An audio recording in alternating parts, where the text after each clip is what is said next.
Merci, bienvenue à toutes et à tous pour cette table ronde qui vient clore donc la session de conférence du CPEM Industrie d'Angers. Une table ronde pour le moins, enfin qui va traiter d'un sujet pour le moins préoccupant, des compétences, celui des compétences dans l'industrie, qui est quand même un problème tellement en matière de compétitivité de nos entreprises.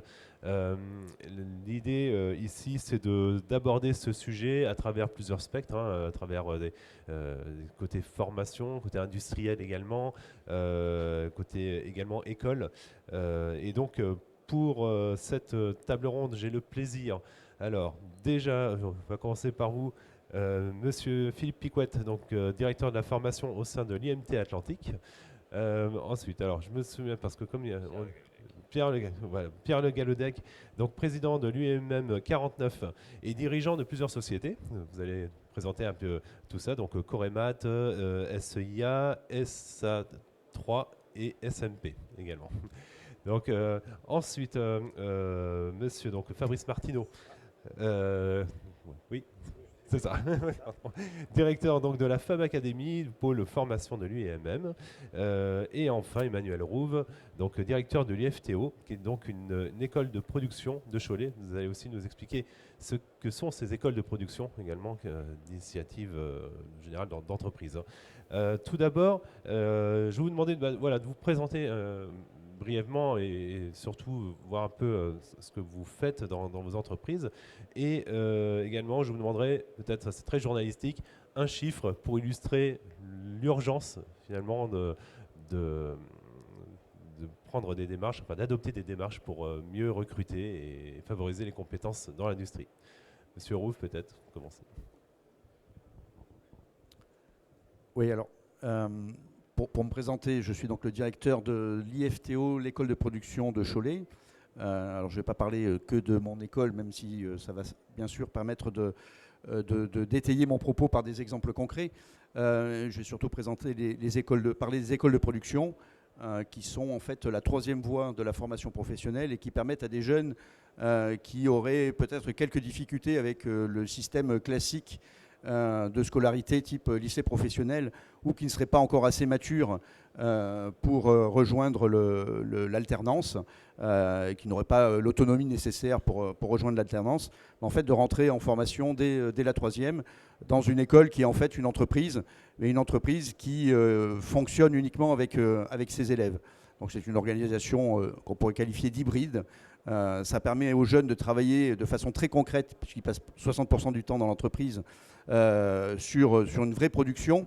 Donc leur travail est valorisé et donc leur estime de soi, qui a peut-être été un petit peu cabossée par avant, remonte.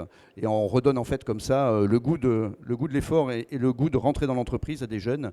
Et puis on les forme également au savoir-être et au code de l'entreprise qui parfois leur manque avant d'entamer une démarche d'apprentissage. Donc voilà un petit peu très rapidement ce que sont les écoles de production, le principe des écoles de production. Monsieur Martineau. Il manquait juste un chiffre. Un chiffre. Pour faire la connexion un peu entre les deux. Les chiffres officiels du service public, c'est 110 jeunes par an qui sortent du système scolaire sans diplôme, à mettre en pendant des 60 000 postes qui ne sont pas pourvus dans l'industrie. Je ne parle pas des autres secteurs, hein, mais dans l'industrie, c'est déjà 60 000 postes. Donc il y a peut-être un lien à faire entre les deux, même si évidemment, ce n'est pas aussi simple. Mais en tout cas, il y a certainement un pont à construire. Bonjour, donc Fabrice Martineau, je suis le directeur de la Fab Academy d'Angers, donc l'un des 6 centres de formation basés sur la région Pays de Loire, parce qu'on a un centre sur chaque département pour répondre en proximité des entreprises industrielles. On fait partie d'un réseau, qui est le réseau des pôles formation. Notre métier, en fait, il est relativement simple, hein, c'est de permettre aux entreprises industrielles d'intégrer des compétences par la voie de l'apprentissage, de l'alternance, mais également d'accompagner les entreprises sur tout ce qui est la formation continue, la formation de leurs salariés. Aujourd'hui, la Fab Academy, c'est au niveau de la région, c'est 1200 apprentis qui sont formés d'un niveau CAP au niveau Bac+3, sur les métiers donc, de l'industrie, bien évidemment, que sont la chaudronnerie, la soudure, la maintenance industrielle, la conduite de ligne, l'usinage, bref, des métiers qui sont en tension et sur lesquels nous avons donc des besoins importants de recrutement. Quelques chiffres, donc vous souhaitiez un chiffre. Aujourd'hui, sur le département du Maine-et-Loire, sur le second semestre 2023, c'est 3000 projets de recrutement qui sont identifiés sur l'industrie, sur des métiers donc, qui vont du métier opérateur à l'ingénieur, bien évidemment. Bonjour à toutes et à tous. Pierre Le Galoudec, président d'un groupe de 4 sociétés dans l'industrie de la métallurgie. Coremat, une entreprise de chaudronnerie construction. SMP, une entreprise d'usinage.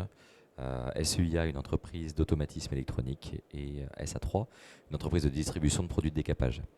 En outre, je suis le président de l'UIMM du Maine-et-Loire, donc Union des industries et des métiers de la métallurgie, qui regroupe au sein du Maine-et-Loire plus de 300 entreprises et un peu plus de 22 500 personnes. En parallèle, je suis également membre du bureau du MEDEF d'Anjou, je suis au CJD et à la Jeune Chambre. Pour donner un chiffre, Fabrice a donné un chiffre départemental au niveau régional. Il faut savoir que 13 800 projets sont identifiés de recrutement en Pays de la Loire au second semestre 2023 et que sur ce chiffre, 63% de ce nombre de projets est en tension de recrutement. D'accord. Bonjour à tous, donc je suis Philippe Picouette, je suis directeur des formations dans une école d'ingénieurs IMT Atlantique qui dépend du ministère en charge de l'industrie. On est localisé dans le Grand Ouest, enfin dans l'Ouest entre Brest, Nantes et Rennes. On a 2000 étudiants par an, on forme de Bac plus 2, Bac plus 3 on recrute des étudiants Bac plus 2, Bac plus 3 et on forme des étudiants Bac plus 5, Bac plus 6 et de la recherche également, mais ce n'est pas le propos peut-être aujourd'hui. Et on a des formations en alternance, en particulier sur la transition digitale du génie industriel. D'accord. Je reste avec vous, monsieur Picouette. Et donc, un chiffre aussi. Et le chiffre, c'est le lancement de notre formation en apprentissage justement sur cette chose-là qui a démarré en 2020. Donc une bonne année pour démarrer une activité. Oui. Et des étudiants qui ont tous qui ont diplôme là, qui ont été tous en apprentissage et qui ont tous signé leur contrat pour la suite avant la fin de leur formation. D'accord. Alors ça reste des petits effectifs, hein. On est aux alentours d'une vingtaine. Sur les 2000 étudiants, on en a entre 20 et 30 qui sont en apprentissage dans cette filière. Mais la totalité trouve de l'emploi avant même de sortir de l'école. Je reste avec vous justement par rapport aux entreprises avec lesquelles vous travaillez ou vous êtes en contact du moins, ou en contact l'école. À quel moment vous avez vraiment senti que c'était devenu une préoccupation majeure, ce problème des compétences ? C'est un problème nouveau, plutôt ancien. Sur les formations en ingénieur, on est incité depuis très longtemps par la commission des titres ingénieurs à aborder le problème de la formation sous le trait des compétences et pas simplement des connaissances. Donc ça, c'est quelque chose d'ancien. Notre première formation d'alternance, qui n'était pas celle que j'évoquais tout à l'heure, elle a une vingtaine d'années d'âge. Donc on est habitué à travailler, entre autres, avec les IT2I qui fonctionnent avec l'UMM. Et qui nous font des passerelles vers les entreprises. Et on a aujourd'hui sur on travaille avec un réseau de partenaires, que ce soit des petites, des moyennes ou des grandes entreprises, qui offrent des terrains d'apprentissage à nos étudiants et pour lesquels on n'a pas aujourd'hui de difficulté à les placer. Je prends une autre formation en alternance sur lequel on est passé cette année, où on a voulu faire un facteur plus la moitié, plus 50% d'étudiants. Et on a réussi à avoir plus 50% de terrain d'apprentissage.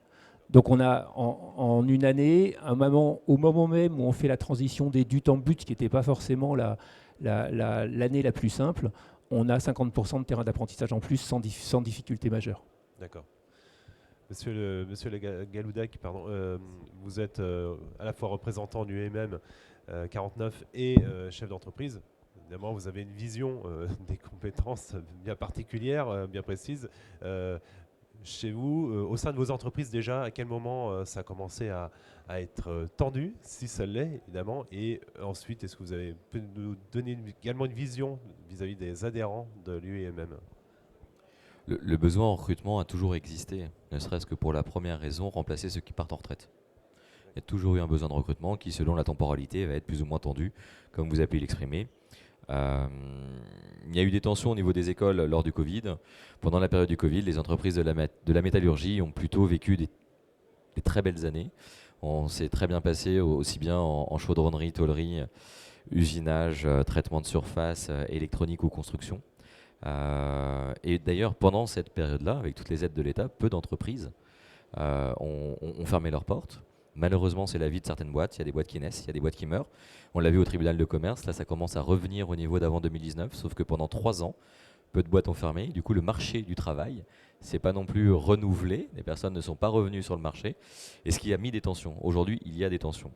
Donc, on a besoin de personnes, aussi bien en ingénieurs, mais il n'y a pas que des ingénieurs. Je les critique parce que je le suis moi-même ingénieur, donc j'ai aucun souci à critiquer les ingés. Mais on a besoin des BTS, on a besoin beaucoup de bac pro. On a besoin de CAP, on a besoin de toute cette filière-là qui aujourd'hui sont compliquées à remplir. L'industrie a fait du travail, continue à faire du travail. La Fab Academy, je pense que Fabrice pourra en parler merveilleusement, mais on est obligé au sein de l'UMM d'avoir créé une école par manque à l'extérieur pour pouvoir auto-fournir ces adhérences que oui, on a des tensions et dans tous les corps de métier, aussi bien ouvriers, techniciens supérieurs que ingénieurs, que cadres, que dirigeants. Il y a des manques dans tous les sens, donc il faut créer des écoles, il faut créer des endroits, des passerelles. Et l'alternance est une voie en or pour pouvoir intégrer un premier pas dans l'entreprise. D'accord. Monsieur Martineau, partagez aussi vous partagez aussi cette vision aussi de ce manque de compétences qui est évident, mais peut-être nous parler aussi peut-être des enjeux aussi derrière que ça implique aujourd'hui et qui poursuit, et grâce à travers lesquels vous poursuivez aussi ce rôle de former. Oui, donc effectivement, aujourd'hui, comme le disait Pierre, nous avons donc depuis de nombreuses années donc des besoins forts donc en compétences qui se sont accrus ces dernières années. Juste 2 chiffres, entre 2018, nous étions sur un besoin, une tension estimée autour de 52%, et là, sur l'enquête 2023, on est à 63%. Donc on voit effectivement que ça se tend en termes donc, de tension, donc de difficulté, je dirais, à recruter donc, des salariés dans le domaine de l'industrie.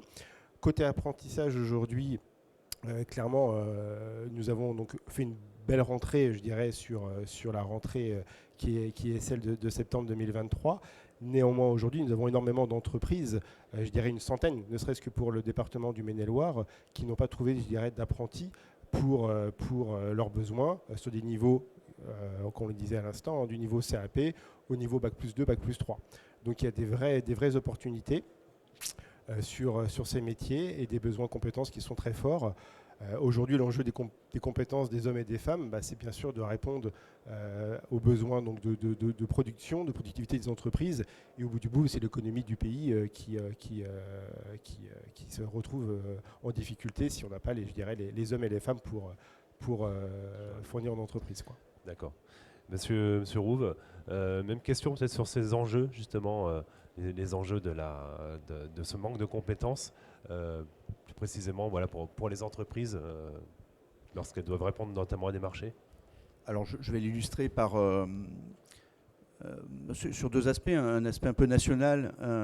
On a ouvert en 2020 notre école à Cholet. Donc effectivement, une belle année. 2020 était une grande année pour une belle année pour ouvrir une école. À cette époque, il y avait en France, on était la 25e école de production. Aujourd'hui, il y en a 66. Il y en aura 100 à l'horizon 2026. Et on est également en train de se poser la question parce qu'il y a un tel manque sur les métiers en tension, puisque les écoles de production, la finalité des écoles de production, c'est l'insertion professionnelle. Pour réussir l'insertion professionnelle, il faut aller sur les métiers en tension, parce que comme ça, on est sûr que le jeune, quand il sort, il a un métier puisqu'il est attendu. Et en fait, c'est ce qui explique, c'est cette situation-là qui explique en fait cette croissance exponentielle des écoles de production en quelques années, parce que le besoin il est criant et dans plein de domaines, pas simplement effectivement la métallurgie sur laquelle effectivement on s'est positionné à Cholet parce que le besoin était très important, et c'est là où je vais vous donner une anecdote un peu plus précise et qui nous touche plus, nous, école de production à Cholet, c'est qu'en fait, sur notre deuxième formation, qui va ouvrir en septembre 2024, qui sera la maroquinerie, en fait, ce n'est pas nous qui avons choisi la formation, ce sont les industriels qui sont venus nous voir pour nous dire, mais là, il y a un vrai manque. On a besoin de créer un modèle de formation sur le modèle des écoles de production dans ce domaine-là. C'est-à-dire que la tension est telle sur les besoins de compétences que en fait, les écoles sont très sollicitées et on n'a même pas assez d'écoles pour répondre à tous les besoins de l'industrie et pas seulement de l'industrie d'ailleurs. D'accord. Et je reste avec vous, Monsieur Rouve, justement. Si vous parliez, on va parler un peu plus maintenant des démarches concrètes, des choses, des mesures que vous avez prises chacun à votre niveau et selon vos fonctions. Dans le fonctionnement même de l'école de production, voilà, comment ça marche, comment ça fonctionne concrètement. Alors, nous, on s'est positionné sur effectivement des manques qui ont été signalés par les industriels et qui ont été aussi évoqués par mes prédécesseurs. C'est-à-dire qu'on a besoin, certes, d'ingénieurs, certes, de diplômés d'enseignement supérieur, mais on a aussi besoin d'ouvriers et de techniciens qualifiés. Et pendant très longtemps, ces filières, elles ont été un peu dévalorisées parce qu'on devait être un pays plus de services et qu'on a délocalisé un peu une partie de notre industrie. Là, on est dans un vrai mouvement de réindustrialisation et on s'aperçoit que la compétence, elle ne peut pas être que intellectuelle. À un moment donné, on a aussi besoin de l'intelligence de la main et de faire le lien entre l'atelier et le bureau d'études. Et donc on s'est repositionné, et je pense que ça explique aussi l'essor des écoles de production. Nous, les écoles de production, on est très axés sur la formation de jeunes ouvriers qualifiés au niveau CAP, et qui ensuite ouvrent des passerelles vers, comme l'a dit Monsieur Martineau, vers des bacs pro, où là, effectivement, il y a un gros besoin. Mais on a aussi besoin d'ouvriers, et donc le positionnement des écoles de production, il est vraiment sur ce besoin d'ouvriers qualifiés pour des métiers en tension et des métiers avec des hauts niveaux de qualification. Monsieur Martineau, vous pouvez expliquer le fonctionnement et les différentes mesures que vous avez prises au sein de la Fab Academy? Écoutez, elles sont multiples. Aujourd'hui, ce qui me vient en tête, bien sûr, ça a été le développement donc, de nos filières de formation. Donc, on a accru notre offre de formation en proposant donc, des formations post-bac avec des ouvertures en BTS. On a ouvert de nouvelles filières de formation, notamment au bureau d'études pour répondre aux besoins des entreprises. Mais ce que je tiens à souligner, surtout, c'est notre capacité à être réactif par rapport à un besoin.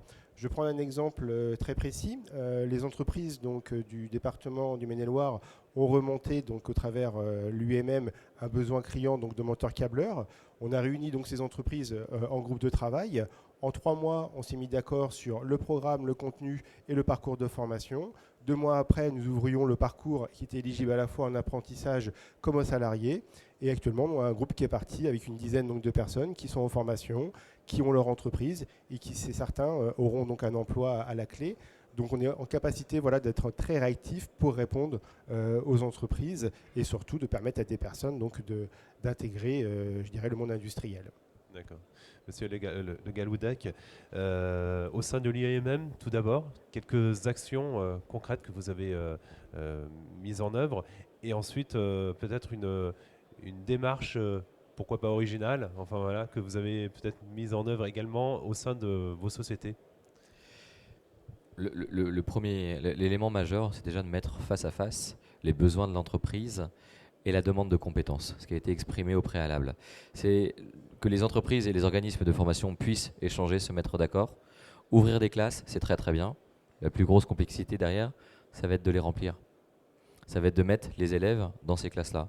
Exemple type, on a un besoin criant en usinage, on a besoin criant en tourneur-fraiseur, décolletage. La dernière classe qui était dans le Maine-et-Loire à Saint-Aubin-de-la-Salle a fermé. C'est l'UMM avec la Fab Academy qui s'est mis en lien pour conserver, parce qu'on a un manque criant. 7 personnes sont rentrées dans cette classe-là. On a un besoin de plus de 100 personnes dans le département. D'ouvrir des classes, d'être en lien avec les industries, c'est la base, de mettre face à face ces 2 demandes. Après, c'est de pouvoir remplir ces classes-là. Et ça commence par l'orientation. Ça commence vraiment dès la sensibilisation qu'on va avoir de nos jeunes aujourd'hui, que ce soit au collège. Et cette sensibilisation ne se fait pas que pour les jeunes, elle se fait par le corps enseignant et elle se fait également par les parents. Beaucoup de gens ont plein de discours à dire Il faut envoyer les élèves en alternance. Par contre, les miens, ils vont tous être ingénieurs ou docteurs. Ça, c'est très facile. Il faut, ce qu'on le dit, il faut aussi pouvoir le faire à travers justement ces différentes classes. Ça, c'est le premier point que je voulais dire. Qu'est-ce que l'UMM fait? C'est main à main avec la Fab Academy. L'UMM a mis plus de 15 millions sur la table au niveau des Pays de la Loire pour soit sortir de terre les bâtiments de la Fab Academy à Angers, en collaboration avec la Fabac et des aides, bien évidemment, de différents endroits. La Roche-sur-Yon est innovée à la fin, au mois de novembre. La première pierre de Saint-Nazaire va être posée avant la fin de l'année. Dans nos départements voisins de l'Ouest et du Nord, de l'Est et du Nord, c'est la même chose. On aide à ce que justement des classes, ou en tout cas des écoles, puissent perdurer. Aujourd'hui, pour que les élèves viennent, il y a l'offre, mais il faut aussi mettre des étoiles dans les yeux des jeunes. Donc aujourd'hui, si on a des bâtiments vieillissants, si on a des machines vieillissantes, ça va être compliqué de les attirer. Ouvrir les classes, c'est pas facile, on arrive à le faire. Les remplir, là est la difficulté. Donc on se doit aujourd'hui d'avoir des moyens de production modernes, des moyens de production intéressants et des lieux qui vendent un petit peu de rêve à des jeunes. Et le rêve, c'est pas que vendre, c'est réalité, mais avoir des moyens, des professeurs enseignants et des lieux jolis. Donc l'UMM met ces moyens-là sur la table pour pouvoir le faire. Moi, personnellement, aujourd'hui, j'essaye dans toutes mes entreprises d'avoir des alternants. J'ai fait rentrer d'ailleurs cette année dans ma boîte de chaudronnerie un alternant là récemment. J'en ai en usinage, j'en ai 2 en deuxième année, en première année. Donc déjà, se plaindre de ne pas avoir de personnes demain, c'est facile. Il y a ceux qui disent quoi faire, il y a ceux qui se plaignent, il y a ceux qui font. Donc on se doit aussi de travailler pour l'avenir. Les écoles nous aident, nous industriels, on doit faire rentrer les jeunes. Puis après, il y a beaucoup d'éléments. On va taper sur la marque employeur, le fameux QVT, la qualité de vie au travail. On va travailler sur tous ces éléments-là qui aujourd'hui sont indispensables. Avant, l'employeur avait le choix. Aujourd'hui, c'est l'employé qui a le choix. On s'adapte. C'est le rôle de l'industrie aujourd'hui. J'avais vu il y a quelques mois ou peut-être 1 ou 2 ans une entreprise des herbiers en Vendée qui avait fait un affichage 4x3 donc sur la route pour dire qu'elle recherchait des employés, donc rechercher des compétences. Donc tous les moyens sont bons, y compris peut-être les plus originaux. Si vous en avez qui vous viennent d'antenne d'ailleurs, ça sera toujours intéressant de l'évoquer sur cette table ronde. Monsieur Piquet, justement, est-ce que vous avez, au-delà évidemment de votre métier, formé des ingénieurs, est-ce qu'il y a eu vous êtes confronté aussi à ce problème d'attirer aussi des ingénieurs Alors c'est essentiel parce qu'on voit bien. Comment faites-vous alors? Alors ça commence très jeune, puisque on a un manque d'appétence aux sciences en général, et il n'est pas déconnecté de ce manque d'appétence derrière pour l'industrie. On a un manque d'appétence aux sciences dans les toutes petites classes, dès le primaire, et on intervient et on a des projets autour j'incite ceux que ça intéresse à aller voir chercher les mallettes Mérite, comme le Mérite, pour justement encourager les enseignants, que ce soit en primaire ou que ce soit au collège, pour faire découvrir les sciences avec un aspect beaucoup plus pratique, beaucoup plus ludique, beaucoup plus concret vis-à-vis de jeunes qui sont parfois un peu rebutés par l'abstraction des maths modernes. Mais pour ce qui nous concerne là, le travail, moi je suis complètement d'accord tout à l'heure quand on parlait de l'orientation.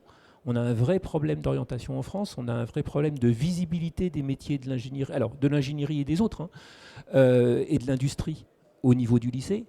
Et on est en train de réfléchir avec Jackie Gauthier de l'IT2I Pays de la Loire. Je dois voir Madame Florence André lundi prochain sur la féminisation. On est en train de réfléchir à est-ce qu'il y a moyen de travailler sur des systèmes de mentorat au niveau des lycées. On a eu une expérience dans le passé qui a été extrêmement positive, qui était réalisée par Orange et qui avait consisté à suivre en l'occurrence des jeunes femmes depuis la seconde jusqu'à pendant leur cursus. Et puis ce sont des initiatives quand elles sont portées par une entreprise qui n'ont pas de durée de vie très longue. Et la question qu'on se pose avec Jackie Gauthier de l'IT2I Pays de la Loire, c'est de dire, en fait, est-ce qu'il ne faut pas utiliser le manpower des entreprises quand elles ont de la possibilité de le faire, mais être nous, en tant qu'organisme structurant, offrant le processus qui permet d'organiser ce mentorat et que chacun ne réinvente pas la roue, mais qu'effectivement, on ait une visibilité des métiers de l'industrie, des métiers de l'ingénierie, dans les années antérieures, pour que les jeunes ensuite puissent choisir ces métiers. Parce qu'aujourd'hui, c'est bien ça notre problème. Alors on parlait des jeunes notamment.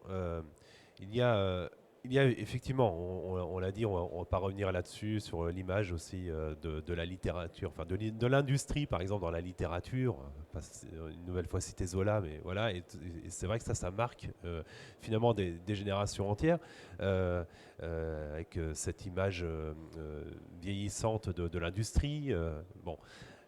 Il y a peut-être un autre problème aussi. Il y a une nouvelle génération qui arrive, qui est alors pas uniquement, qu'il ne faut pas résumer uniquement à une génération numérique ou digitale, mais qui, j'ai le sentiment, en tout cas, adopte des comportements assez inédits dans la manière de travailler dans l'industrie ou autre, comme par exemple le fait de choisir une entreprise parce qu'elle est plus verte qu'une autre, enfin plus verte, voilà, elle a une meilleure empreinte environnementale qu'une autre. Voilà, il y a différentes. Peut-être le fait aussi d'aller plus vers un bien-être et pas forcément aller toujours vers la carrière et l'argent. Comment faites-vous? Est-ce que vous avez identifié ça? Est-ce que vous êtes d'accord aussi avec ce point de vue? Et comment vous l'appréhendez? Alors clairement, oui, il y a cette attente de la part des jeunes générations. Nous, donc, on essaie de se mettre sur les grandes transitions. Donc aujourd'hui, la formation que j'évoquais tout à l'heure, c'est sur la transition digitale et l'impact sur les process industriels.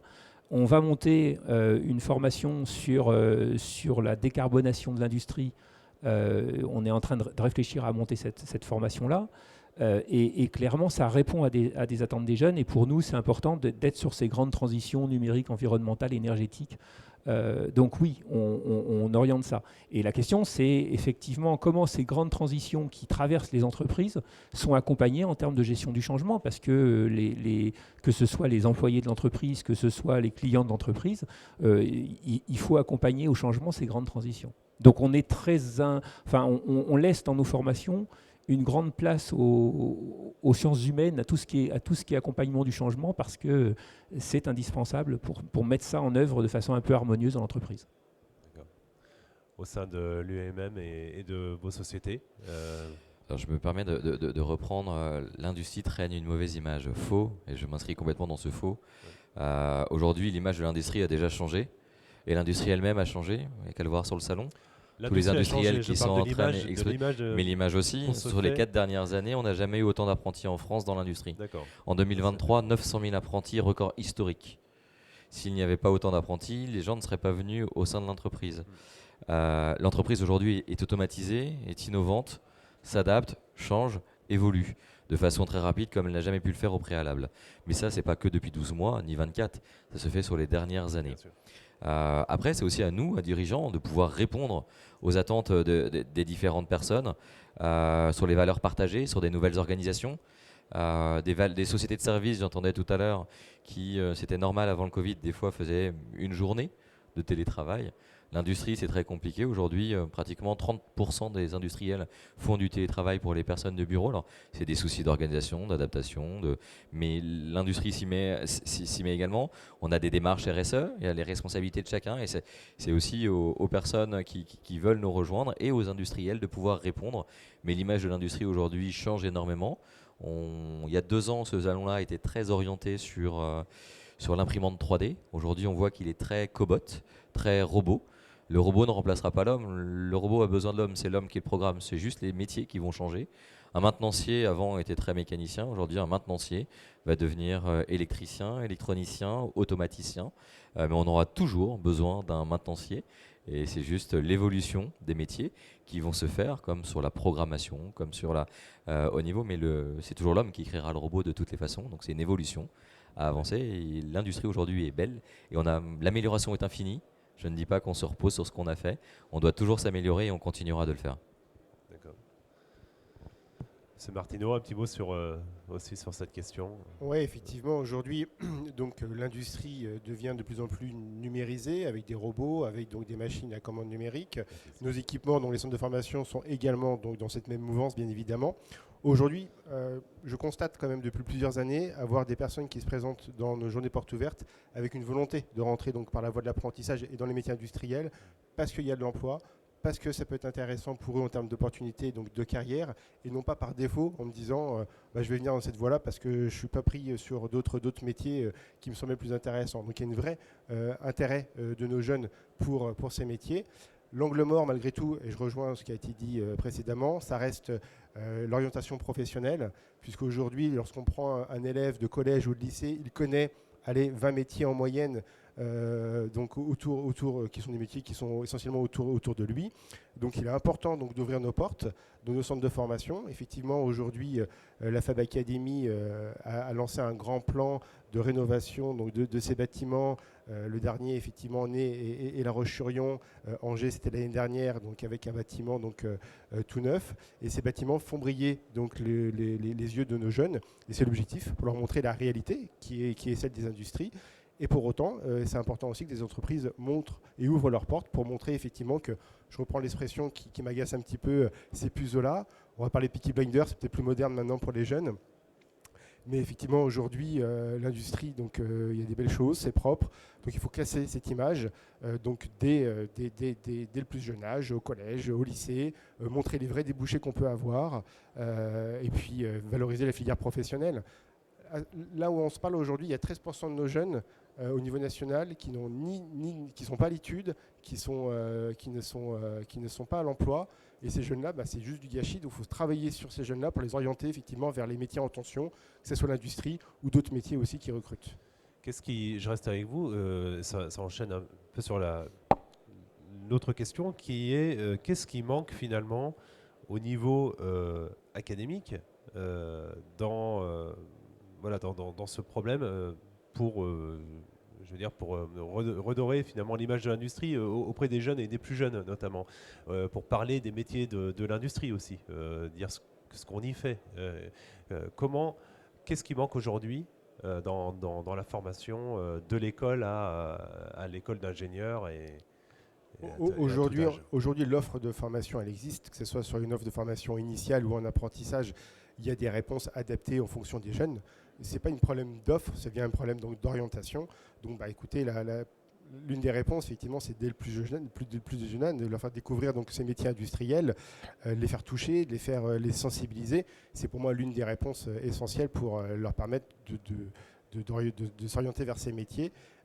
Aujourd'hui, si on prend l'exemple du Maine-et-Loire, on a une entreprise de la métallurgie sur une commune sur deux. Donc on passe devant des entreprises de la métallurgie sans savoir ce qu'il y a à l'intérieur. Et c'est avec les écoles, avec les entreprises qu'il faut mettre en place des actions encore plus importantes que ce qui est fait aujourd'hui pour ouvrir ces entreprises et montrer ce qui est fait en termes donc, de production.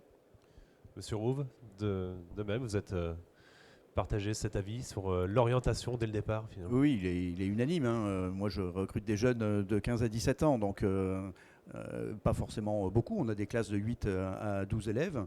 Même une classe à 12 élèves, elle est difficile à remplir. Pas parce qu'il n'y a pas des jeunes qui ont envie de travailler le métal ou pas parce qu'il y a des jeunes qui n'ont pas envie de travailler le cuir. Je pense qu'il y a beaucoup de jeunes qui ont envie de travailler le métal. Il y a beaucoup de jeunes qui ont envie de travailler le cuir. Et je pense que pour faire écho à tout ce qui a été dit, il faut qu'on aille effectivement vers les jeunes et il faut qu'on aille aussi vers leurs prescripteurs. Aujourd'hui, le prescripteur principal d'un jeune de collège, c'est son professeur principal, qui n'a comme connaissance de l'industrie que ce qu'il en voit ou de ce qu'il en a lu, puisque vous faisiez référence à des auteurs célèbres. Et donc on est un peu limité sur la vision que l'on propose dès le plus jeune âge aux jeunes sur l'industrie. Donc il faut qu'on fasse aussi une démonstration auprès des prescripteurs, les professeurs principaux, les conseillers d'orientation, les parents également, et même les industriels eux-mêmes, c'est-à-dire pas simplement la direction ou la DRH, mais en fait chaque employé dans l'industrie est un prescripteur pour les plus jeunes. Nous, la plupart de nos jeunes ont quelqu'un, un proche, un voisin, un parent qui à un moment donné les a orientés vers la chaudronnerie. Donc ça veut dire que finalement le bon prescripteur, c'est aussi monsieur tout le monde. Donc c'est vraiment un effort collectif qu'il faut faire pour montrer à nos jeunes le dynamisme qui a été exprimé. Effectivement, quand on vient ici, on voit bien que l'industrie, c'est dynamique, c'est moderne, ça fait rêver. Mais il faut les faire venir jusqu'ici. Et ça, c'est les prescripteurs qui vont nous aider à les amener ici. Moi, j'ai un taux de... On recrute nos jeunes par un stage en immersion. Nous, on a un très très bon taux de conversion du stage immersion en inscription ferme. La difficulté, c'est d'arriver à faire venir les jeunes dans notre école, dans notre atelier, et de leur montrer la réalité de ce qu'est le travail du fer et puis demain le travail du cuir. Donc c'est vraiment tout l'enjeu. Maintenant, peut-être une question sur cette fois sur toute l'offre de formation. Donc, vous avez dit effectivement l'offre et Monsieur Martineau, l'offre est là, elle est complète. Est-ce qu'il, malgré tout, il manque peut-être quelque chose ou je sais pas sur certains sur certains domaines de l'industrie? Parler notamment de la maintenance, parce que c'est la revue aussi, c'est le domaine également dont je m'occupe dans la revue. La maintenance, est-ce que on voit qu'il y a quand même des lacunes en matière de formation en maintenance? Qu'est-ce qui manque aujourd'hui? Est-ce qu'il manque quelque chose finalement? Parce que ça va être mon propre regard, mais aujourd'hui, je réitère le fait qu'aujourd'hui, en termes d'offres de formation, il y a ce qu'il faut tout sur est le là. marché. D'accord. Il y a des réponses, Ouais. les écoles de production, les CFA, les centres de formation donc pour ingénieurs également. Il y a une réponse. Tout le monde est en capacité d'être réactif et de proposer donc des formations adaptées aux industriels. Il y a des modèles. Il y a le modèle donc de l'apprentissage qui permet effectivement de rentrer dans la vie active de manière un peu plus rapide, si je puis dire, d'avoir vraiment rapidement les mains, je dirais, dans la partie professionnelle, ce qui correspond à certains jeunes qui ont besoin de plus de concret, d'autres qui vont rester plutôt sur la voie autre, plutôt formation initiale. Donc non, je reviens sur mon point de départ, c'est vraiment faire connaître et se faire connaître. C'est votre point de vue également. J'avais le sentiment à un moment donné qu'on avait aussi retiré pas mal de machines aussi des centres de formation. Beaucoup d'entreprises, c'était en discutant avec des industriels, hein, beaucoup d'entreprises se plaignaient un peu d'avoir finalement des compétences des jeunes qui venaient qui n'étaient pas suffisamment pointus en mécanique, en hydraulique, enfin dans différents métiers. C'est plus ça. Je cherche pas la petite bête, mais c'est voilà, histoire de voir si finalement, si on avait une baguette magique, peut-être, voilà, qu'est-ce qu'on pourrait demander de plus, ou alors, voilà, ou alors on reste sur cette position et tout est là. Mais c'est vrai que j'ai toujours le sentiment, en tant qu'industriel, vous, les jeunes que vous voyez arriver, voilà, question concrète, est-ce que vous devez les reformer un peu sur le terrain ou pas du tout? Je vous remercie de votre question, parce que vous dites tout ce que tout le monde pense et qui est faux. Donc merci. Et la semaine de l'industrie qui va être le 21 au 27 novembre, vous le prouve. Donc je vous invite en tant que journaliste et en tant que tout le monde. La semaine de l'industrie, on va ouvrir nos portes. Ce que Fabrice disait, c'est qu'on passe devant une boutique, on ne sait pas ce qu'elle fait. Donc la semaine de l'industrie, c'est que les industriels vont ouvrir leurs portes et que les élèves puissent venir dans ma boîte à Segré, SMP. Je vais accueillir comme tous les ans 175 collégiens de 3e qui vont visiter. C'est tout simplement venir voir. Est-ce qu'il y a un manque de matériel? Non. Je vous invite à venir visiter la Fab Academy, vous allez halluciner. Enfin, vous allez vous dire que votre question elle est complètement ridicule. On a les éléments. Aujourd'hui, la difficulté, c'est de rentrer les jeunes dans les classes, de les remplir. On a tout ce qu'il faut. On a une qualité, une quantité de formation qui est présente et qui est là. On sait s'adapter. Maintenant, il faut remplir la classe. Et on a les machines qu'il faut. On a des machines ultra modernes. On a des 3 axes. On a un petit peu de conventionnel. Il faut toujours savoir maintenir la mécanique. Donc, les éléments sont là. Je vous invite vraiment à venir visiter les entreprises. Votre question changera vraiment de sens après. Sur votre deuxième partie... Oui, je visite beaucoup d'entreprises. Non, mais c'est pas la... D'accord. Sur la deuxième partie, je suis jeune, mais je dois être un vieux jeune. C'est toujours facile. Quand on sort d'études, on est les premiers à dire oh, ils cherchent que des bacs plus simples, que des 5 ans d'expérience. Moi, j'ai besoin d'apprendre aussi. Et quand on sort d'école, on est étudiant, on a de la scolarité, on a de la théorie dans les mains. Il manque la pratique, d'où la voie de l'alternance et de l'apprentissage qui est une voie royale. Parenthèse fermée. Quand on sort d'une école d'ingé comme j'ai pu faire en 5 ans, on se dit mais on a de la théorie, il faut qu'on apprenne la pratique. Et une fois qu'on a 10, 15, 20 ans d'expérience, oh, ils sont nuls ces jeunes, ils ont que de la théorie. À un moment, soyons réalistes, on doit aussi apprendre. Et un usineur qui est bon chez moi ne sera pas forcément bon dans une autre boîte d'usinage. Donc quand une entreprise dit cette personne-là, elle n'est pas formée, il faut que je la forme, mais ça sera le cas tout le temps. Comme une personne qui a 50 ans, 60 ans, comme un senior. Le senior qui était extrêmement bon dans une boîte de tôlerie à côté, dans ma boîte de tôlerie, il ne le sera pas. On a des machines différentes, on a des techniques différentes, on a une éthique différente, on a des entreprises différentes. Et tout ça, c'est un mixte, c'est une dualité. La personne doit s'adapter à l'entreprise doit s'adapter à la personne. Mais oui, alors le super bon extraordinaire qu'on veut payer pas cher, ça n'existe pas. Faut arrêter. Maintenant, un jeune coûte moins cher qu'un plus ancien, c'est normal. Il y a un seul truc qu'on ne peut pas voler, c'est l'expérience. Et à partir de là, l'entreprise devra s'adapter, l'entreprise devra mettre aussi les moyens, parce qu'une personne qui va être bon sur sa machine tout de suite, c'est une utopie. Et on doit l'apprendre, on doit lui apprendre, on doit la former. Il y a un parcours aussi, il y a un parcours d'intégration dans une école, il y a un livret d'accueil, et il doit y avoir un parcours d'intégration dans une entreprise. L'UMM le promeut, l'UMM le fait en main avec la FABAC et le fait lors de ses formations, etc. Mais c'est important, une personne clé en main n'existe pas. Alors oui, moi aussi je vais porter le message de l'alternance et je vais aller. Alors déjà sur l'attractivité de l'alternance, nous on a des jeunes qui ont fait des classes préparatoires aux grandes écoles et qui demandent à venir sur un cursus alternant. Donc l'attractivité là aussi change. On constate qu'il y a cette envie d'aller là-dessus. Sur nos cursus qui ne sont pas en alternance, la commission des titres ingénieurs nous impose un minimum de mois de stage. On va au-delà. Maintenant, de plus en plus, on augmente ce nombre de mois de stage et on mène les projets d'études pendant le cursus en lien avec les entreprises. Donc oui, clairement, les jeunes arrivent, ils doivent construire leur projet professionnel. Ils ne sont pas armés pour ça parce que ce n'était pas l'objectif et c'est toujours pas l'objectif aujourd'hui. On peut le regretter, peu importe, mais c'est toujours pas l'objectif aujourd'hui. Et donc, il faut les aider à former ce projet professionnel. Ce qui est intéressant dans l'apprentissage, c'est que l'entreprise a, pendant la durée du cursus, alors chez nous c'est 3 ans, mais pendant la durée du cursus, elle peut passer ses compétences sur l'équipement particulier, sur les valeurs de l'entreprise, sur sa façon de fonctionner, etc., etc. Et sans enfermer le jeune dans un modèle qui serait trop restreint, mais elle peut néanmoins valoriser toute cette valeur et donc capitaliser là-dessus et construire une relation de confiance avec le jeune. Donc là, c'est clair que sur des problématiques comme celle-là, l'alternance remplit l'office. Et en même temps, l'alternance oblige l'entreprise à comprendre le jeune et ce qu'il attend. Et donc, elle fait aussi évoluer l'entreprise. C'est dans les deux sens. C'est un lien gagnant-gagnant. D'accord.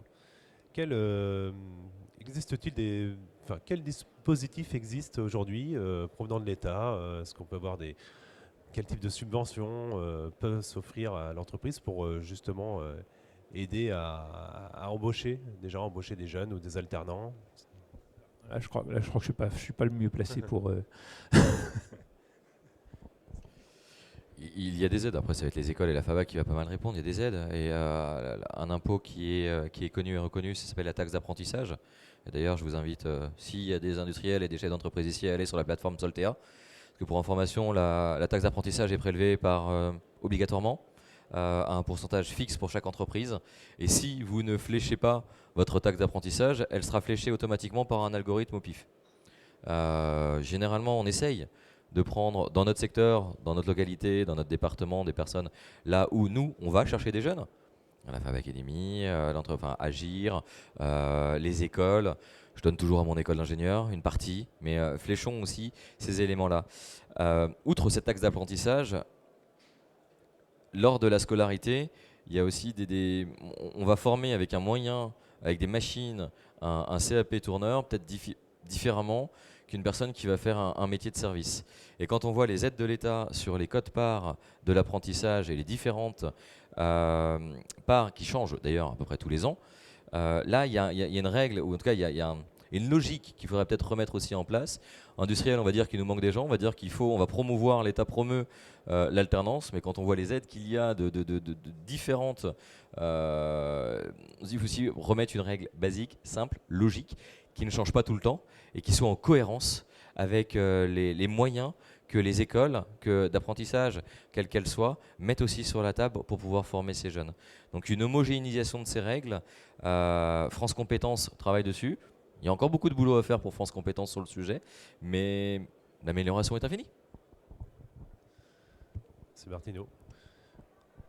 Pour répondre à votre question, le premier interlocuteur que l'entreprise peut avoir, c'est ce qu'on appelle donc l'OPCO, l'opérateur de compétences. Très clairement, donc, ce sont des personnes qui sont qualifiées et spécialisées donc, dans tout ce qui va être financement donc, auprès de l'entreprise, que ce soit l'apprentissage ou d'autres dispositifs de formation. Ce qui fait écho, donc, c'est effectivement la réforme de 2018 avec la loi sur la liberté de choisir son avenir professionnel, qui a été un vrai booster pour l'apprentissage. Il faut être honnête par rapport à ça. Elle a permis donc plusieurs choses. La première chose, donc, ça a été donc une aide unique proposée aux employeurs qui prenaient un apprenti, versé sur la première année donc, du contrat d'apprentissage. Elle a allongé donc, l'âge d'entrée donc, en formation, en apprentissage, en passant de 25 à 29 ans révolus. C'est un donc, des seconds points. Et le grand changement, effectivement, c'est qu'aujourd'hui, donc, les CFA perçoivent ce qu'on appelle donc, des coûts contrats, des coûts directs, c'est-à-dire qu'à chaque apprenti correspond une certaine somme donc, versée par France Compétences. Donc Pierre le soulignait, aujourd'hui, ce qui est difficile pour nous en tant que CFA, c'est que chaque année, France Compétences cherche à faire des économies. Je ne remets pas en cause le modèle, car pour moi, le modèle donc, des coûts contrats est sans doute le bon modèle. En revanche, pour nous, en tant que gestionnaire donc, de nos CFA, c'est relativement compliqué donc, de tenir nos budgets, puisqu'effectivement, on part avec un budget de départ qui se retrouve raboté en cours d'année. Donc, effectivement, là, le travail qui est demandé, c'est d'avoir un mécanisme de valorisation de ces coûts contrats qui soit stabilisé, puisque avoir des coûts de rabot en pleine période d'inflation, comme on le connaît actuellement, ça met en difficulté donc, au niveau donc, je dirais, de notre équilibre économique. Donc, pour répondre en tout cas à votre question, premier interlocuteur pour l'entreprise, l'OPCO, c'est la meilleure façon, je dirais, d'avoir une réponse concrète sur les moyens de financement. D'accord. Monsieur Rouve, peut-être un mot, je voulais évoquer avec vous et avec les autres intervenants peut-être les solutions technologiques qui facilitent l'apprentissage, enfin qui facilitent plutôt la montée en compétences, l'appréhension pour la formation à l'utilisation de machines, d'équipements et autres. Est-ce que vous utilisez des nouvelles technologies chez vous ? Alors nous, c'est assez simple, on utilise les technologies de l'entreprise puisqu'on est une entreprise de sous-traitance. C'est ce qui nous permet d'ailleurs d'avoir le lien direct avec les entreprises. En fait, les machines qu'utilisent nos jeunes sont les mêmes que celles qu'ils retrouvent en entreprise, puisqu'on travaille en sous-traitance pour ces mêmes entreprises. Le constat que l'on fait, c'est qu'effectivement, et ça a déjà été dit, et je pense que le salon aujourd'hui le montre parfaitement, on a une montée en puissance du numérique, elle est évidente, elle est là. Elle est même déjà installée depuis longtemps. On a également de plus en plus la présence du robot, du laser, de plein de technologies. Le risque et la difficulté, c'est que derrière ce côté très numérique, il y a un côté un peu magique. Et qu'on a l'impression qu'aujourd'hui, il suffit de pianoter sur un ordinateur et on a la compétence. Et on lutte un petit peu contre ça au sein de nos écoles. On cherche plutôt une hybridation de la formation. C'est-à-dire qu'on part de la base, c'est-à-dire qu'il y a la transformation du métal, et après on voit comment le numérique peut aider et aide au quotidien sur cette transformation. Mais si on n'a pas déjà la bonne connaissance physique, concrète, j'allais dire vraiment manuelle de cette transformation-là, on ne comprend pas ce que fait derrière la machine et pourquoi elle le fait comme ça et quelle est, comme ça avait été évoqué, la part de l'homme là-dedans. Qu'est-ce que moi, humain, j'apporte en plus et quelle est ma plus-value par rapport au numérique finalement, pourquoi finalement tout ça ce serait pas autonome. Et donc il y a un vrai risque d'aller trop vite sur la compétence numérique sans comprendre la transformation physique en amont. Et donc c'est pour ça qu'on a dans nos écoles gardé des outils un peu plus rustiques, mais qui permettent à l'élève de comprendre la transformation du métal et demain la transformation du cuir, et ensuite qu'il voit le bénéfice du numérique, parce qu'il passe à une autre machine qui est, elle, pour le coup numérisée, voire qui peut être connectée. Et là, il comprend qu'effectivement, il y a un vrai bénéfice, mais que sa plus-value à lui, elle réside dans le calcul, dans la vision dans l'espace, dans la chaîne de production, dans la valeur ajoutée de chacun dans cette chaîne de production. Donc, c'est inévitable. On n'attirera pas les mouches avec du vinaigre. Si demain, on présente une entreprise avec aucun ordinateur, aucune tablette, aucune capacité laser ou robot, on va dire, mais c'est pas du tout le monde réel. Pour autant, la vraie compétence, c'est celle qui apporte la vraie plus-value par rapport à cette utilisation numérique. Voilà. Et donc c'est cette importance de l'hybridation entre le faire et le faire par le numérique qui me paraît importante. À Fab Academy, vous utilisez aussi des systèmes, par exemple, de réalité mixte, pour éventuellement accélérer cette formation ou, Oui, complètement. Donc, je rejoins donc Ou Monsieur multiplier Rouve, même des également, scénarios. également dans nos métiers, c'est important donc, de savoir faire, je dirais, de manière manuelle, que ce soit un chaudronnier, il faut savoir mettre en forme, je dirais, c'est la tôle ou ses métaux en feuille de manière manuelle. Un usineur, c'est pareil, même si demain il aura un parcours essentiellement sur machine commande numérique, c'est important de faire des copeaux pour, je dirais, comprendre comment réagit la matière avant d'aller sur ce type de machine. Maintenant, oui, bien évidemment, donc on évolue avec les besoins industriels. Donc oui, aujourd'hui, on a des équipements qui sont dans l'ère du numérique. On va avoir donc des jumeaux numériques pour travailler sur la pédagogie. On va utiliser tout ce qui est réalité augmentée, réalité virtuelle aussi, pour justement faire des simulations, par exemple, de diagnostic de panne sur des machines dans le domaine de la maintenance. Donc oui, complètement, on intègre ces nouvelles technologies dans nos formations, du positionnement de départ jusque donc, à la formation tout au long du parcours. Bien. Au sein de vos entreprises, vous avez peut-être, pour faire monter en compétences, notamment certains opérateurs, est-ce que vous utilisez aussi des technologies comme ça qui peuvent, ou même pour former à une multitude de scénarios qu'on ne peut pas faire finalement physique lors d'une formation, mais c'est vrai que là, je reviens sur cette technologie, réalité mixte, qui permet aussi d'envisager des scénarios de maintenance, de panne assez lourds. Est-ce que vous avez aussi recours à ce type de technologie? Non, mes entreprises sont des PME, PMI, donc je ne suis pas à ce niveau-là de grands groupes.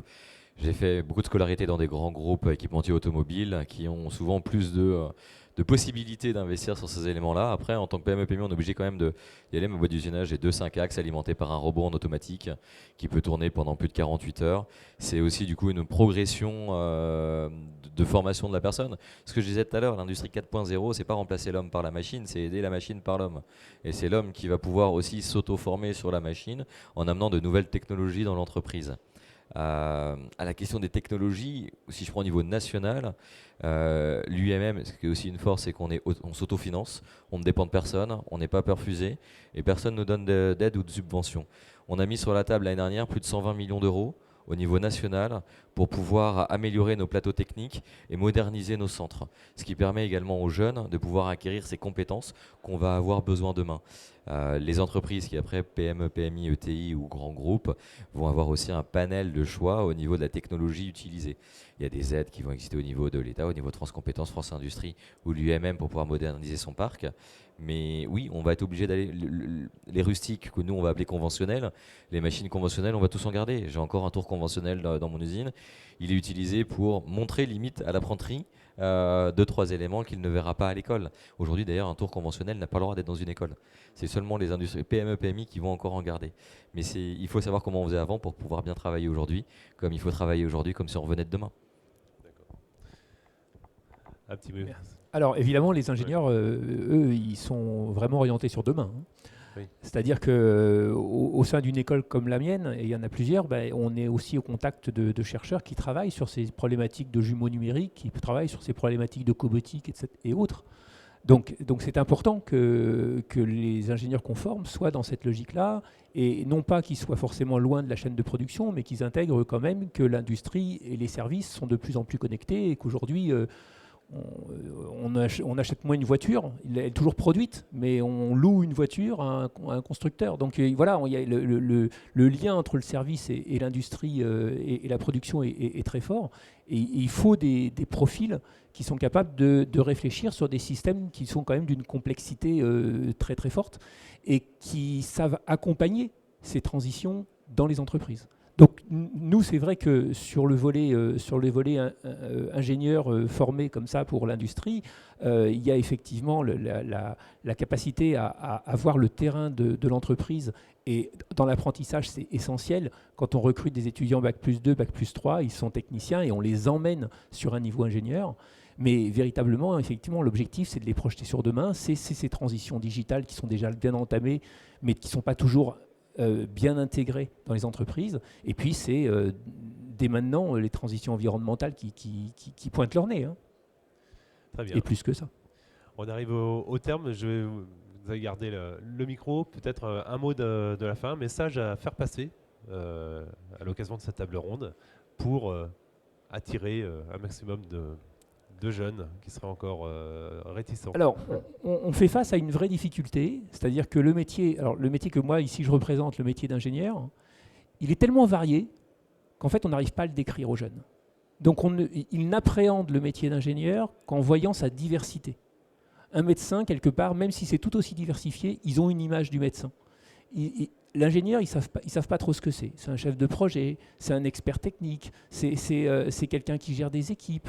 Et il y a une vraie difficulté pour ça. Et c'est pour ça que, pour moi, vraiment, l'importance dans la partie lycée, et encore plus avec l'évolution de la formation du lycée actuellement, c'est essentiel qu'on profite de ces 3 années pour mettre les jeunes en connaissance du milieu industriel qui est autour d'eux. Et industriel au sens large, j'inclus les services là-dedans. Je suis d'accord. En un, c'est l'orientation. L'orientation qui va se passer au collège, l'orientation qu'il va y avoir au lycée. Franchissez les portes, profitez de la semaine de l'industrie, franchissez nos portes de nos sociétés, des écoles, profitez des stages. Profitez des stages de 3e pour aller dans l'entreprise qui est à côté de chez vous. Profitez de tout ce qu'il peut y avoir au niveau des conseillers d'orientation, au niveau des parents, des amis. Franchissez, allez voir. Aujourd'hui, j'ai des jeunes, ça m'est arrivé qu'un jeune, est-ce que je peux visiter votre entreprise? J'en ai entendu parler, il paraît que vous faites de la chaudronnerie. Bien sûr, on prendra toujours 1 heure. Il n'y a rien de plus précieux que le futur. Et il faut y aller, il faut hésiter. Venez nous voir. Venez nous voir.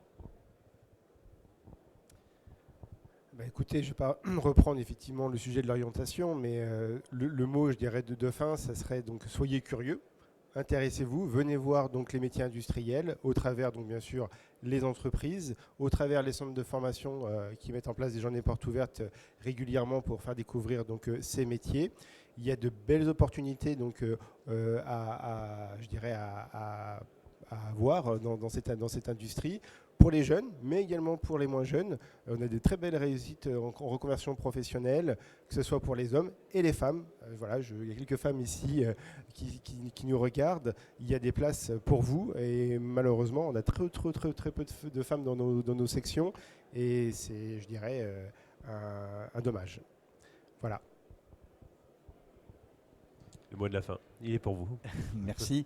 Moi, je dirais aux jeunes, vous avez du talent, vous avez tous du talent. Tous et toutes du talent.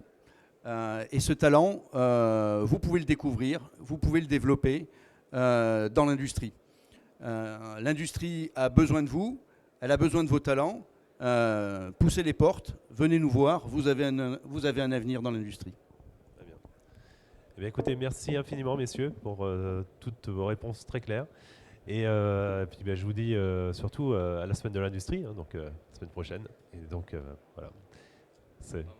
C'est fin novembre. Oui. Est-ce qu'il y a des questions? Bonjour messieurs, nous avons une agence de conseil RH spécialisée en santé collaborative des entreprises, donc on intervient plus sur la partie aider toutes les entreprises et notamment on a une grosse clientèle dans l'industrie à repenser les stratégies de collaboration et c'est un vrai sujet de QVCT, qualité de vie et des conditions de travail, puisque la collaboration d'hier n'est plus la collaboration de demain. Et c'est un vrai sujet d'attractivité, plus sur la partie fidélisation, mais aussi pour attirer. Votre sujet, j'entends que c'est vraiment quand même l'orientation dès le plus jeune âge, les jeunes, les parents qui finalement se disent c'est quand même très très bien chez les autres d'avoir un enfant chaudronnier, mais nous, ça sera plutôt ingénieur. Moi, j'ai vu mon fils beaucoup jouer à un jeu, puisque nous sommes quand même face à une génération de digital et ils sont complètement dans le monde virtuel, que ce soit avec les jeux de PS, que ce soit avec leur téléphone. Et nous, on se pose la question de savoir ce rapport au concret, au sens de l'effort, qui n'existe plus tant que ça chez nos petits-enfants, enfants, jeunes, écoles, ou qui existe moins par rapport à nous, notre génération. Moi, j'ai vu mon fils beaucoup jouer à Minecraft.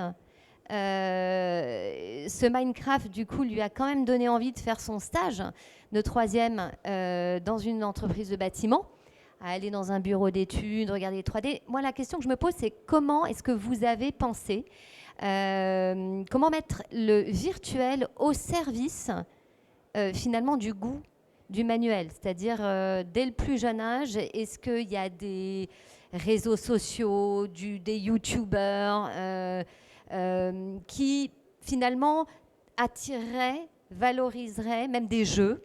Je ne sais pas, est-ce que c'est une voie auquel vous avez éventuellement pensé, ce que vous utilisez, et même dans les industries assez rapidement avoir, je ne sais pas moi, des écrans un peu virtuels, parce que les industries semblent avoir quand même les moyens d'investir dans des grosses machines-outils, des moyens, enfin nous, quand on visite chez nos clients, on se dit c'est magnifique.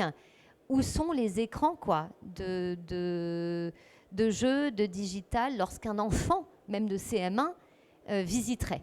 Voilà, c'est juste une idée parmi d'autres. Alors moi, je vais juste intervenir, non pas sur les écrans, parce qu'il y en a finalement assez peu dans nos écoles de production, pour une raison très simple, c'est qu'il n'y en a pas dans les entreprises pour lesquelles on travaille. Mais c'est pas grave. Nous, notre politique, c'est faire pour apprendre. Moi, je suis persuadé qu'un jeune, il s'épanouit aussi en faisant concrètement, en touchant la matière, en travaillant la matière, tout autant que dans Minecraft. J'ai moi aussi un adolescent qui passe beaucoup trop de temps sur Minecraft à mon goût, mais qui passe du temps, et qui a fait aussi un stage en chaudronnerie dans notre école, et c'est pas antinomique. De la même façon que vous avez parlé de ou chaudronnier ou ingénieur, c'est pas antinomique non plus. On peut tout à fait imaginer un jeune qui rentre par un CAP de chaudronnier et qui finisse ingénieur. Alors je dis pas que c'est la voie la plus simple, mais c'est pas du tout antinomique. Et c'est peut-être aussi un des mâles que l'on a en termes d'orientation, c'est l'absence de passerelle. C'est-à-dire que très tôt, il y a une sorte de déterminisme post-troisième où on dit il faut que tu fasses un choix. Et alors en plus, Parcoursup a accentué cette pression. Et tu fais un choix et il va être définitif. Et tout dépend du choix que tu vas faire à 15 ans. Non, mais, enfin, c'est horrible. Donc en fait, tout l'enjeu pour l'industrie, et c'est en plus vrai dans le monde industriel, c'est de montrer qu'il y a effectivement ces passerelles qui sont possibles. Et que ce n'est pas parce qu'on rentre comme ouvrier dans une entreprise qu'on va rester toute sa vie ouvrier dans cette même entreprise. Au contraire. Et on peut aussi rester ouvrier, mais pas forcément dans cette entreprise. Non, pas du tout. Alors c'est bien loin. Mais ce que je veux dire, c'est qu'on a l'impression qu'on fige l'avenir de nos jeunes post-troisième, alors qu'en fait le monde c'est complètement l'inverse. Et c'est peut-être là où les écrans peuvent être plus intéressants, où le numérique peut être intéressant, c'est qu'il peut montrer justement un peu plus ces passerelles, donner le goût de la formation continue, de la formation tout au long de la vie, pour justement évoluer en même temps que l'entreprise, ou dans d'autres entreprises, ou dans d'autres métiers. Moi je vais prendre un exemple que je connais très bien, c'est Jean-Louis Etienne qui a 74 ans est encore en train de créer une station de recherche au pôle Sud. Il a commencé par un CAP de chaudronnier. Après, il a fait des études de médecine, puis il est devenu explorateur, et aujourd'hui, il est en train il crée à 74 ans un projet en Atlantique Sud. Donc voilà, je crois que ce dont souffre aussi notre orientation aujourd'hui, c'est ce côté très, on met les gens dans des cases, et après, ils ne peuvent plus en sortir, alors que dans d'autres sociétés, anglo-saxonnes pour les citer, les passerelles sont beaucoup plus faciles. Je suis vraiment en phase avec Monsieur Rouve. Pour répondre à votre question sur la partie digitale et notamment par rapport à l'orientation, effectivement, on s'est posé ces mêmes questions et on a mis en place ce qu'on appelle un parcours qui s'appelle un parcours Odyssée qui permet à des jeunes, plutôt des collégiens, 6e, 5e, de découvrir les métiers industriels via donc tout simplement un système de tablettes qui les emmène donc dans les ateliers, un parcours découverte jusqu'à faire avec ses mains. Donc ils vont, pour les plus jeunes, plier un éléphant en métal et repartir avec. Donc ça leur donne un petit objet concret. Il y a aussi la question des youtubeurs. Oui, il y a des promotions qui sont faites sur les métiers via des youtubeurs célèbres. La dernière, notamment, sur la maintenance aéronautique, qui a été faite il y a quelques mois maintenant. Mais l'idée, effectivement, c'est de faire avec ses mains. Et pour ça, donc, on propose, que ce soit donc, dans les entreprises ou directement dans les CFA, des stages découvertes essentiellement pendant les vacances scolaires, où on dit aux jeunes, viens découvrir, tu as le droit d'aimer, de ne pas aimer, et tu viens sur une journée, 2 jours, découvrir un ou plusieurs métiers. Et là, après, au moins, tu vas pouvoir avancer dans ton choix professionnel ou dans ton choix de formation et dire, oui, j'aime ou j'aime pas. Donc, il y a des solutions qui sont mises dans ce sens. Très bien. Merci. Alors très rapidement, on va devoir libérer. Très rapidement, la salle. Oui. Alors, je vais parler de choses que moi je connais pas, je suis pas bon là-dedans, mais l'UMM travaille beaucoup avec les youtubeurs. Il y a Yumi qui existe sur Instagram, qui est la petite figurine pour parler sur Instagram de l'industrie de la métallurgie. Et après, il y a quand même un paroxysme. Oui, la digitalisation est importante, mais je vais citer une association qui est magnifique, c'est l'outil en main, qui aujourd'hui est présente partout en France. Il n'y a aucune digitalisation, c'est du 100% manuel, une magnifique association. Il y a des files d'attente pour rentrer. Donc les jeunes aiment la digitalisation, mais les jeunes aujourd'hui, et ça se voit par le nombre d'apprentis qui augmente au fur et à mesure, et par le nombre de l'association telle que... J'ai aucune part dans l'outil en main, où il y a des files et des files d'attente pour rentrer dans cette magnifique association. Donc oui, il y a besoin du digital, mais on a aussi besoin de promouvoir le manuel sans forcément le digital. On doit faire les deux ensemble. C'est les et inclusifs, c'est les deux ensemble. Super. Bon ben, J'insiste, l'enseignement, c'est quand même beaucoup de présentiel et d'échange. Et de l'échange pour de vrai. Donc l'outil digital, il est utile, mais clairement, nos jeunes, quand ils arrivent, ils ont besoin de toucher, ils ont besoin de pratiquer, ils ont besoin d'échanger sans écran intermédiaire. Ils seront amenés à les utiliser, ils les utilisent déjà. Ils ont envie d'autre chose. super. Ben, merci infiniment, messieurs. Merci à tous et à toutes. Et puis, si vous souhaitez évidemment poursuivre les échanges, bravo. Merci. Vous pouvez poursuivre les échanges aussi juste après.